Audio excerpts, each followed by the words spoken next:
Hello दोस्तों, कैसे हैं आप लोग।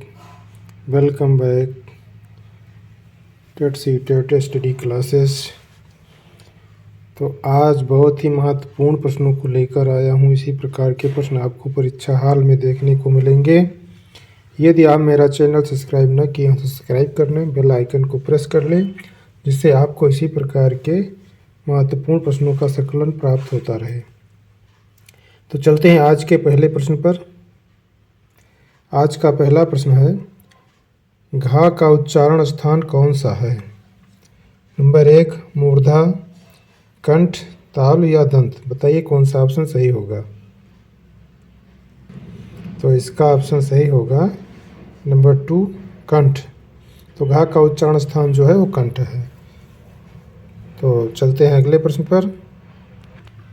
अगला प्रश्न है, छा वर्ण किसके योग से बना है। नंबर 1 कासा, काचा, काछा या कासा। बताइए कौन सा ऑप्शन सही होगा।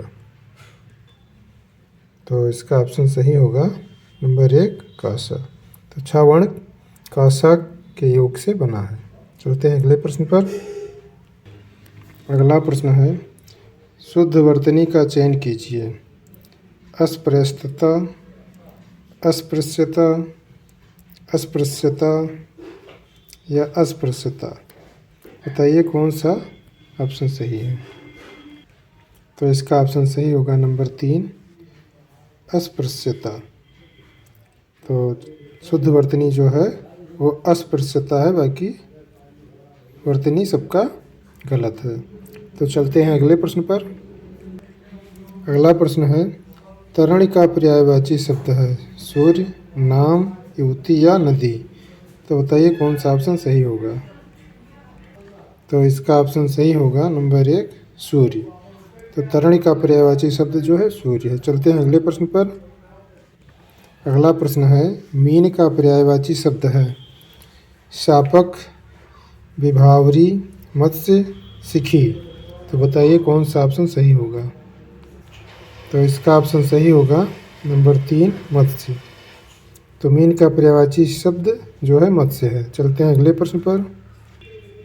अगला प्रश्न है, दिए हुए शब्दों में भिन्न अर्थ वाला शब्द है आत्मजा, नंदिनी, भार्या, अद्वितीय। बताइए कौन सा ऑप्शन सही होगा। तो इसका ऑप्शन सही है नंबर 3 भार्या। तो दिए हुए शब्दों में भिन्न अर्थ वाला शब्द जो है वो भार्या है। तो चलते हैं अगले प्रश्न पर। बाकी सबका एक ही अर्थ है। अगला प्रश्न है, अनुपम का पर्यायवाची शब्द है स्वर्गीय, लौकिक, पार्थिव, अद्वितीय। तो बताइए कौन सा ऑप्शन सही होगा। तो इसका ऑप्शन सही है नंबर 4 अद्वितीय। तो अनुपम का पर्यायवाची शब्द जो है अद्वितीय है। चलते हैं अगले प्रश्न पर। अगला प्रश्न है, संस्कृत के मूल तत्वों की अपेक्षा क्यों होने लगती है।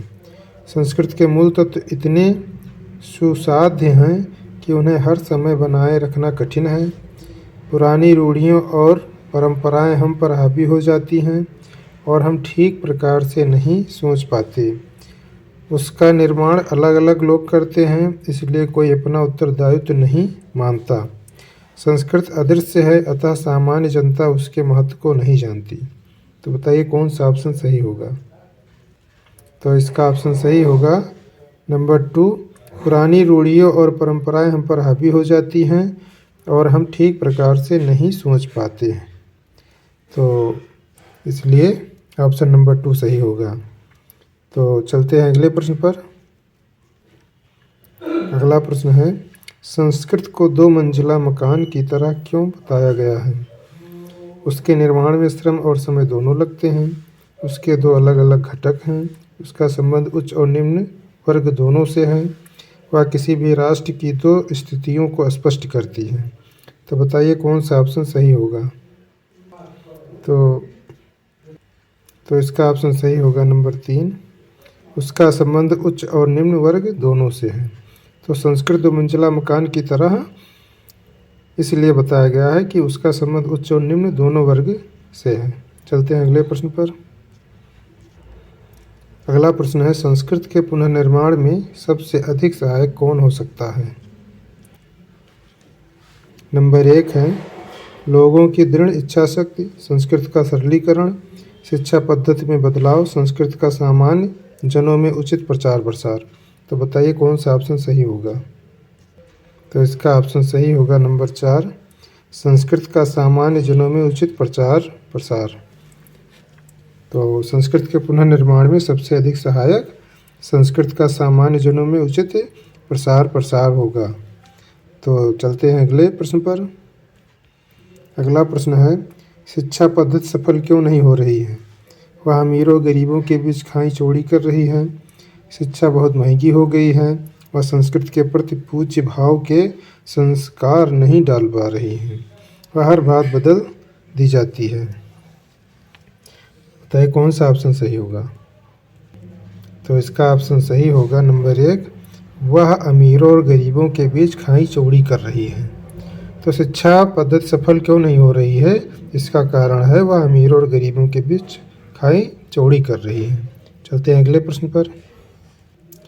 अगला प्रश्न है स्त्री पुरुष में प्रयुक्त समास है अव्ययी भाव, द्वंद्व, कर्मधारय या द्विगु समास। बताइए कौन सा सही होगा? तो इसका ऑप्शन सही होगा नंबर 2, द्वंद्व। तो स्त्री पुरुष में द्वंद्व समास है। चलते हैं अगले प्रश्न पर। अगला प्रश्न है वाक्यांश के लिए कौन सा शब्द अशुद्ध है? क्षण में या शीघ्र टूटने वाला, खंडहर, जिसकी आशा न की गई हो, अप्रत्याशित, इसे जाना न जा सके, अज्ञेय, दोपहर के पहले का समय पूर्वाह। बताइए कौन सा ऑप्शन सही होगा? तो इसका ऑप्शन सही होगा नंबर 1, क्षण में या शीघ्र टूटने वाला, खंडहर। तो जी ये अशुद्ध है, बाकी सब शुद्ध है। चलते हैं अगले प्रश्न पर। अगला प्रश्न है वर्तनी की दृष्टि से अशुद्ध शब्द है सदुपदेश, वाल्मीकि, तदुपरांत, अकिंचन। बताइए कौन सा ऑप्शन सही होगा? तो इसका ऑप्शन सही होगा नंबर 3, तदुपरांत। तो वर्तनी की दृष्टि से अशुद्ध शब्द जो है तदुपरांत है, बाकी सब सही है। चलते हैं अगले प्रश्न पर। अगला प्रश्न है प्रताप को प्रताप उच्चारण करना कौन से प्रकार के अशुद्ध उच्चारण का भेद है? स्वरालाप, स्वरागम, आकार इकार भ्रम, आगम। बताइए कौन सा ऑप्शन सही होगा? तो इसका ऑप्शन सही होगा नंबर 2, स्वरागम। तो प्रताप को परताप उच्चारण करना ये स्वरागम प्रकार के अशुद्ध उच्चारण का भेद है। चलते हैं अगले प्रश्न पर। अगला प्रश्न है भाषा संरचना में अपेक्षित भाषा के प्रमुख अंग होते हैं 3, 1, 2 या 4। बताइए कौन सा ऑप्शन सही होगा? तो इसका तीसरा ऑप्शन सही होगा 2। तो भाषा संरचना में अपेक्षित भाषा के प्रमुख अंग 2 होते हैं। चलते हैं अगले प्रश्न पर। अगला प्रश्न है कान का कच्चा होने का अर्थ है कम सुनना, सुनी बात पर विश्वास करना, दूसरे की बात मानना या कान का कमज़ोर होना। बताइए कौन सा ऑप्शन सही होगा? तो इसका ऑप्शन सही होगा नंबर 2, सुनी बात पर विश्वास करना। तो कान का कच्चा होने का अर्थ है सुनी बात पर विश्वास करना। चलते हैं अगले प्रश्न पर। अगला प्रश्न है दशरथ सुत तिहु लोक बखाना, राम नाम का मरम है आना। किस रचनाकार की पंक्तियां हैं? तुलसीदास, कबीर, केशवदास या सूरदास। बताइए कौन सा ऑप्शन सही है? तो इसका ऑप्शन सही होगा नंबर 2, कबीरदास। तो दशरथ सुत तिहु लोक बखाना, राम नाम का मरम है आना, ये कबीरदास जी की रचना, कबीरदास जी की पंक्तियां हैं। चलते हैं अगले प्रश्न पर।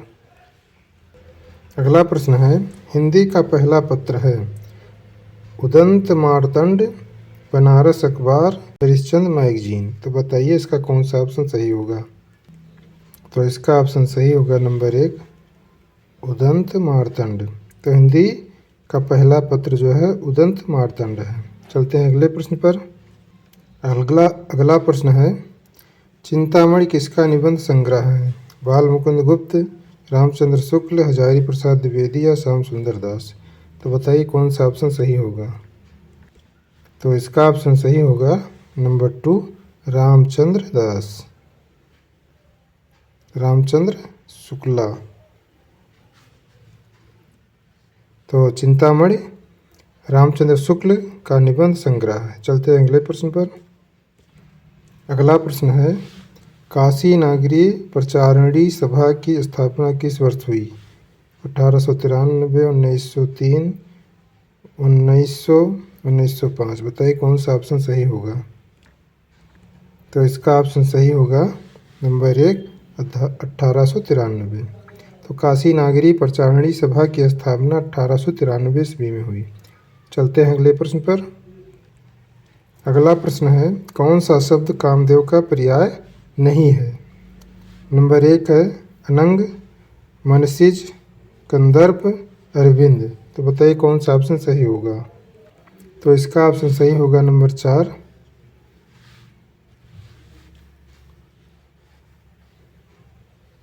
अरविंद। तो अरविंद शब्द जो है कामदेव का पर्याय नहीं है, बाकी अन्य शब्द हैं। चलते हैं अगले प्रश्न पर। अगला प्रश्न है खा है अघोष व्यंजन, अल्प प्राण व्यंजन, घोष व्यंजन या विवृत्ति। बताइए कौन सा ऑप्शन सही होगा। तो इसका ऑप्शन सही होगा नंबर 1 अघोष व्यंजन। तो खाज क्या है, अघोष व्यंजन है। चलते हैं अगले प्रश्न पर।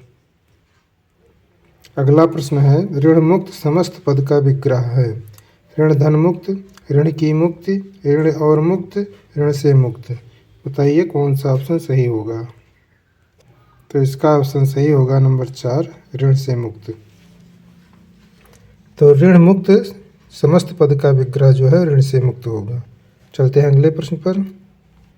अगला प्रश्न है निम्न में से तत्सम शब्द है लौंग, पृष्ठ, वहीन, जवान। बताइए कौन सा ऑप्शन सही होगा। तो इसका ऑप्शन सही होगा नंबर 2 पृष्ठ। तो निम्न में से तत्सम शब्द जो है वो पृष्ठ है। चलते हैं अगले प्रश्न पर। अगला प्रश्न है प्रेम सागर किसकी रचना है। मुंशी सदा सुखलाल, लल्लू लाल जी, सदल मिश्र या राम प्रसाद निरंजनी। तो बताइए कौन सा ऑप्शन सही होगा। तो इसका ऑप्शन सही होगा नंबर 2 लल्लू लाल जी। तो प्रेम सागर जो है वो लल्लू लाल जी की रचना है। चलते हैं अगले प्रश्न पर। अगला प्रश्न है व्युत्पत्ति के आधार पर संज्ञा के कितने भेद होते हैं। 3, 4, 5 या 6। बताइए कौन सा ऑप्शन सही होगा। तो इसका ऑप्शन सही होगा नंबर 3, 5। तो व्युत्पत्ति के आधार पर संज्ञा के 5 भेद होते हैं। चलते हैं अगले प्रश्न पर। अगला प्रश्न है हिंदी के शब्दों का लिंग निर्धारण किसके आधार पर होता है। नंबर 1 प्रत्यय, संज्ञा, क्रिया या सर्वनाम। बताइए कौन सा ऑप्शन सही होगा। तो इसका ऑप्शन सही होगा नंबर 3 क्रिया। तो हिंदी के शब्दों का लिंग निर्धारण जो है वो क्रिया के आधार पर होता है। चलते हैं अगले प्रश्न पर। अगला प्रश्न है कारक के कितने भेद होते हैं। 7, 8, 9 या 10। बताइए कौन सा ऑप्शन सही होगा। तो इसका ऑप्शन सही होगा नंबर 2 8। तो कारक के 8 भेद होते हैं। चलते हैं अगले प्रश्न पर। अगला प्रश्न है कवि का स्त्रीलिंग है कवित्री, कवित्री, कवियत्री या कवियत्री। तो बताइए कौन सा ऑप्शन सही होगा। तो मित्रों इस प्रश्न का उत्तर आप लोग कमेंट बॉक्स में बताइएगा। और ये वीडियो कैसा लगा कमेंट बॉक्स में ज़रूर लिखिएगा। यदि अच्छा लगा हो तो लाइक और सब्सक्राइब ज़रूर करें, लाइक और शेयर ज़रूर करें। और मिलते हैं अगले वीडियो में। तब तक के लिए आप लोग तैयारी करते रहिए। बहुत बहुत धन्यवाद।